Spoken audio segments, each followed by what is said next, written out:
Well, let's talk about Scooby-Doo's final outing in the Hanna-Barbera Superstars 10, and this has become one of my favorite Scooby flicks of all time, in my opinion, anyway, but you don't have to take my word for it. Here's a re-review of Scooby-Doo and the Reluctant Werewolf. Big D's Entertainment Rankings and Reviews.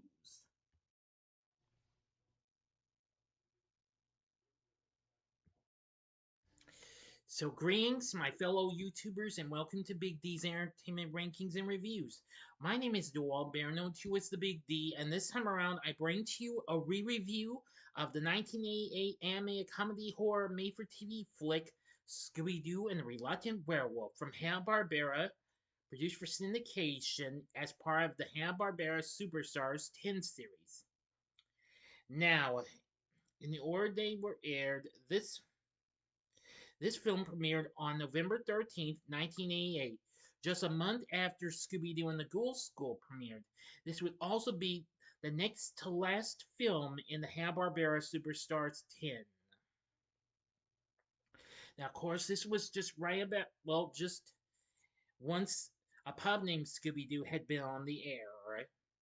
This also marks Scrappy-Doo's last appearance as a protagonist in the Scooby-Doo franchise, and wouldn't appear in a Scooby-Doo production again until the live-action Scooby film as the villain in 2002. It's also the last appearance where Shaggy wears his red shirt from the 13 Ghosts of Scooby-Doo, which I forgot to point out. Yes, he wore that in the other two films as well. And it would be the last appearance of this outfit from 13 Ghosts until Scooby-Doo and the Cyber Chase. Anyway, this film's become one of my absolute favorite films. It starts out with a little bit of an opening where we see Shaggy, a big star, on the racing circuit. But apparently, as he's turned out to be a big star, and with Scooby and Scrappy as his crew members, and being cheered on by his gal pal Googie, well, he's just enjoying the good life. But of course, until we go to darkest Transylvania, home of the world's most terrifying monster, Count Dracula. Well, every year, all of the classic Hollywood monsters consisting of Frankenstein's monster, along with his wife Repulsa, the Mummy, the Witch Sisters, Bone Jangles, the Skeleton, Dr. Jekyll and Mr. Snide, Swamp Thing, and Dragonfly, which that's actually a part dragon, part fly character. But it's like a dragon-like character, but with fly-like eyes and wings and what have you.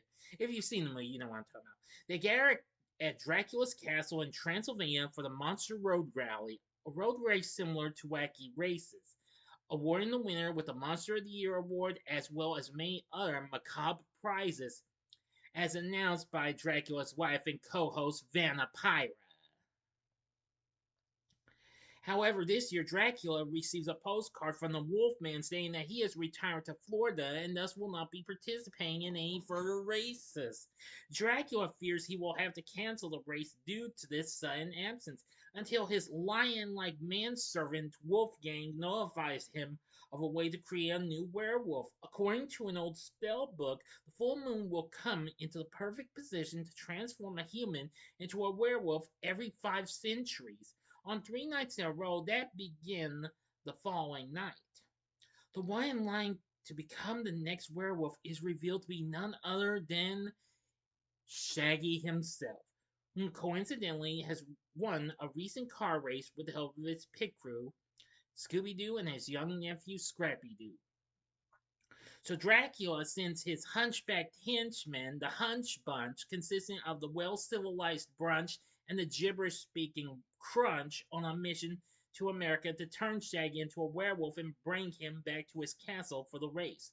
The first 2 nights, the duo is unsuccessful, but on the final night, while Shaggy is at a drive-in movie along with Googie, his girlfriend, the Hunch Bunch manages to expose Shaggy to the moonlight by dropping the sunroof on his customized race car, causing Shaggy to be transformed into a werewolf. However, Shaggy's hiccups surprisingly force him to alternate between human and werewolf. Hearing the other movie watchers speak of a werewolf loose in the theater, Scooby hides in a nearby car. Upon meeting Scooby and seeing his reflection, Shaggy flees the drive-in with his car, with the dogs and Googie in tow, pursued by the Hunch Bunch, but loses his hiccups in the pursuit and thus remains trapped in his werewolf form. The Hunch Bunch then knocks the group out with moon dust from their vehicle, the Batcopter, and fly back to Transylvania, towing the car. Revealing himself, Dracula explains to Shaggy that why he was transformed, but Shaggy, having no desire to be a werewolf, refuses to participate in Dracula's plans. After several failed attempts to extort Shaggy, Dracula offers him a bargain. If he agrees to drive in the race and wins, Drac will change him back to human and allow him and his friend to leave. The deal is made, but Drac has no intent on allowing Shaggy to succeed. The gang is then given good lodgings, treated as guests in the castle, and allowed all the food they wish for breakfast. Dracula then shows them the trail that Shaggy will have to follow for the race and consents to let them navigate the track in their own race car, with a werewolf wagon currently undergoing maintenance for Shaggy. Dracula attempts to rig the track by sending Hunch Bunch to implement traps. But despite their efforts, Shaggy completes the course expertly, making the Count worry that he may lose his new werewolf. He subsequently alters the race course, sabotages the werewolf wagon, and has the Hunch Bunch deprive Shaggy of sleep. The next morning, Googie energizes Shaggy with a kiss, and he repairs the werewolf wagon shortly after the race begins. Everyone conspires against Shaggy and Scooby throughout the race. But thanks to Googie and Scrappy, who follow along in their own car as their pit crew, Dracula, the Hunch Bunch, and the other racing monsters end up doing more harm to themselves than him. After more failed attempts, Dracula loses his patience and unleashes his secret weapon, Genghis Kong, a towering ape-like beast to stop Shaggy. Now I'm going to do the final act and the ending. As always, you know the procedure. You have 5 seconds to stop this video. Go to the description box below and fast forward to the time below. If you've seen this movie already, please continue.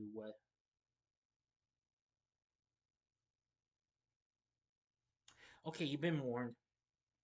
As the other racers near the finish line, Googie and Scrappy return and rescue Shaggy and Scooby.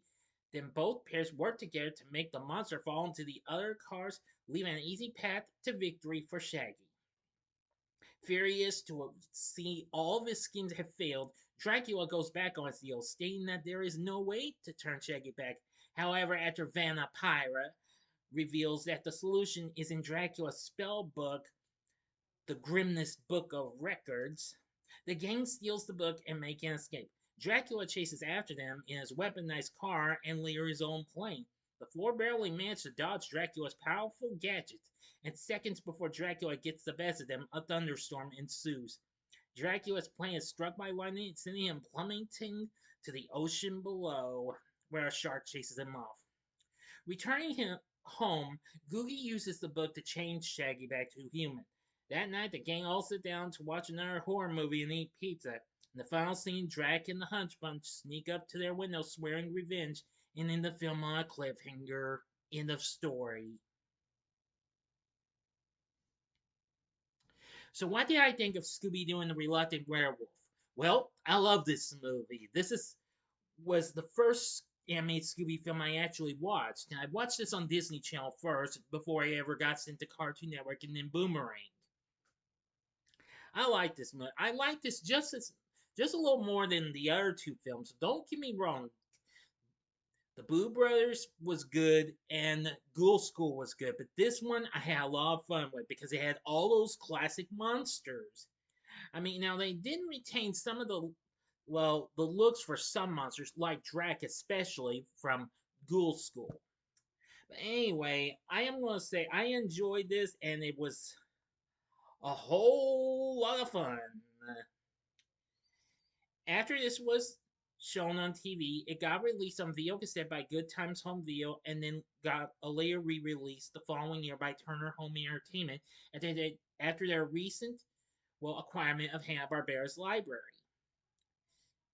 Image Entertainment released it on Laserdisc the same year, 92. A decade later, Warner Home Video re released the film on video cassette and put on DVD for the first time ever.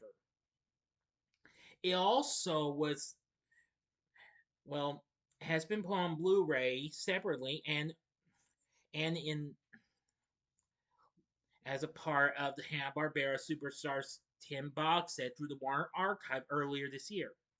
Now this was produced using an early form of digital ink and paint and was output to a final one videotape master with no film protection of any kind. The presentation has been up-converted from its original analog standard definition master to digital high definition, with every effort made to improve the visual quality of the program. So that's what they say on this and what have you. But anyway, I just love this film so much. It has all sorts of fun stuff and what have you, especially once Drax sees what's happened to Shaggy once after every hiccup. He's like, oh no, a convertible werewolf. And it's like, you better do something to cure his hiccups or I'll put lumps on your humps. Saying to the Hunch Bunch, yeah.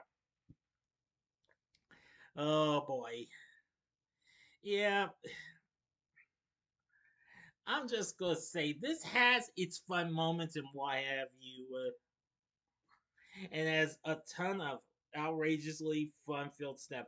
Sven Lebeck, again, sorry for mispronouncing this name, returns to do the score like the other two films, and of course it reuses some of the music we heard in the other two films. But anyway, I really did like Scooby-Doo and the Reluctant Werewolf. It was just a lot of fun. Now let's see. Now Scooby wouldn't have an actual return to the movie scene until a decade later with Scooby-Doo on Zombie Island. Now, although he did make a made-for-TV film simply called Scooby-Doo in Arabian Nights, or also known as Arabian Nights, shown in syndication in September of 1994.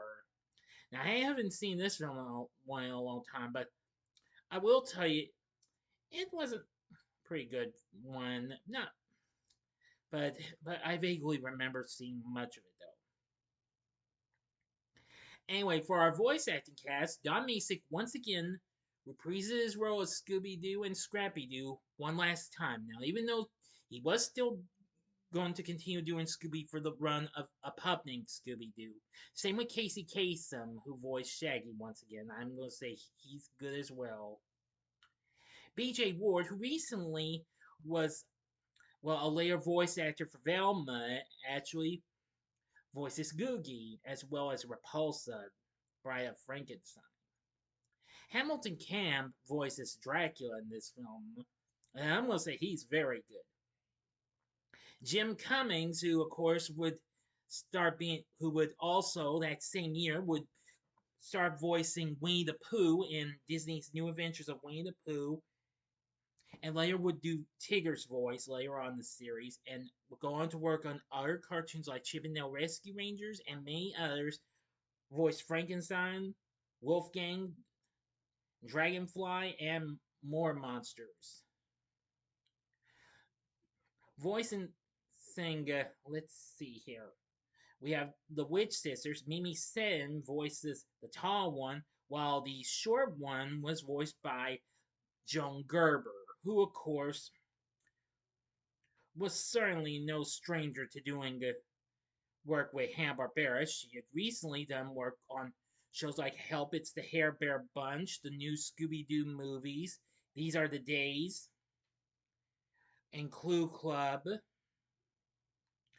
And of course, she was also recently the voice of Miss Regina Rich and Irona the Robot Maid on Richie Rich, which of course was actually being shown on the Fantastic World of Hanna-Barbera block at that time in reruns. We have Ed Gilbert, who would who had recently voiced Shaman in Filmation's last series Brave Star, which had happened to have been cancelled. He later go on to voice Lynn Plunder and several other characters on Captain Planet and the Planeteers, voiced Dr. Jekyll and Mr. Snide. He was also the narrator for this. Brian Mitchell voices Bone Jangles. I'm going to say that's a pretty funny character. And, well, he's done several shows. He recently did voice acting for a couple of other Hanna-Barbera shows like Pound Puppies and Foo Fur. He later went on to do voice acting for an episode of a pup named Scooby-Doo, as well as the further adventures of Super Ted, Fantastic Max, and Paddington Bear, all of which would later be shown on the Fantastic World of Hanna-Barbera. Voicing Vampiro is Pat Music, who of course recently voiced one of the characters in the Ghoul School movie and also did Tony in An American Tail. Music also actually did vocal effects for a couple of episodes of my favorite guilty pleasure 80s sitcom, Small Wonder, where she provided the sound effects for the robot cat in The Cat's Meow a year prior, and in the following year she voiced Harriet's parrot in Vicky Doolittle. Alan Oppenheimer, who recently voiced Skeletor in He-Man and the Masters of the Universe and other cartoons, voices the Mummy and the Swamp Thing. Rob Paulson, who was voicing Raphael and other characters on Teenage Mutant Ninja Turtles at the time, voiced Brunch. And Crunch's vocal effects were done by the voice of Fred himself and current Scooby voice, Frank Welker. Also voiced other characters as well. So you gotta love the cast for this film. This had an impressive voice acting cast, and I really do love it. Anyway, if you really want a real fun fright fest for your whole family, I'd say give Scooby-Doo and the Reluctant Werewolf a watch. I would say definitely would recommend this. Yes. Its story is incredible, which was written by Jim Ryan. Sorry I failed to point out who did all these stories and what have you. But yes. Of course, yeah, and I will point out that Glenn Leopold wrote the Ghoul School story. Charles A. Nichols directed that. Jim Ryan had recently directed the Boo Brothers film, while Paul Summer and Carl Urbano directed it. So, anyway, like I said,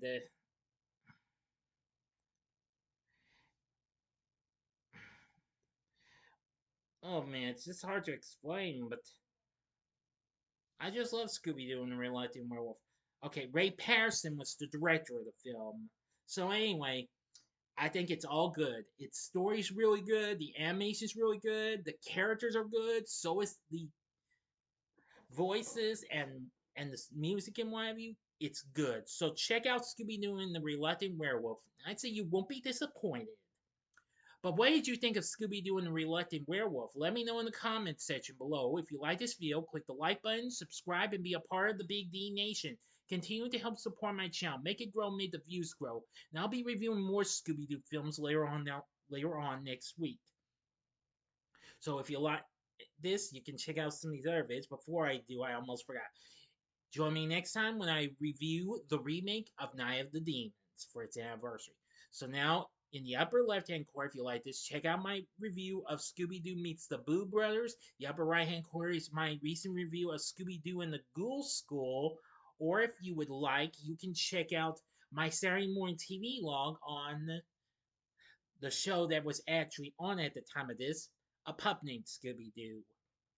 And the bottom right hand corner is the button you can click to subscribe. If you like rankings and reviews on movies, TV, music, video games, etc., then I'm your guy. Thanks for watching. Until next time, I'm the Big D saying, see ya.